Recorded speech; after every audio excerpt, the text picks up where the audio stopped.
Hello everybody, Wild Bill for America here. Thank you for watching. Now we all know that Islam has given the world a lot of things that will be long remembered. They invented the fine art of skyjacking, suicide bombers, and taqiyya, the art of lying to infidels. They are the only religion to develop a preschool program where the children sing about exterminating Jews, and I do believe they are the only ones to demolish 2 skyscrapers while 3,000 people were still inside. Yes, Islam has a long and proud history of doing things that nobody else does. But by far the most creative invention of Islam is the Palestinian, a person who has never been seen before in the modern world, who supposedly lived in a nation that never existed.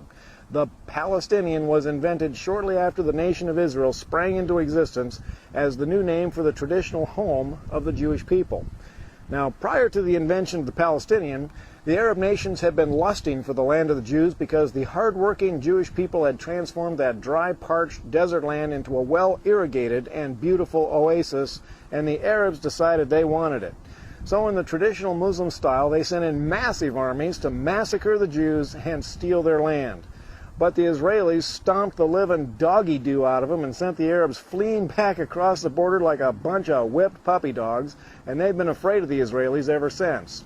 But prior to the invasion, the Arabs warned all the Jordanians, Syrians, and Lebanese living in Israel to get out. They confidently told them that within a few days they could waltz right back in and take over the homes of the exterminated Jews. But when the Arab armies failed to capture even one Jewish home, the Arabs who had left had no place to go. And that's when the Muslims invented the Palestinian.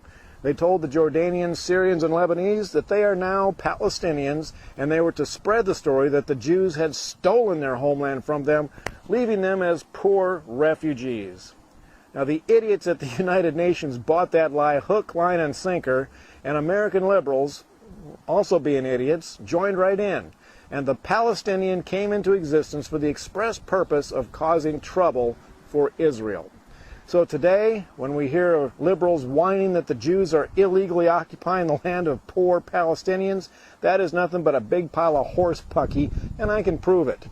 The next time you talk to one of these supporters of the poor Palestinians, ask them a few questions. Like, what year did the nation of Palestine come into existence?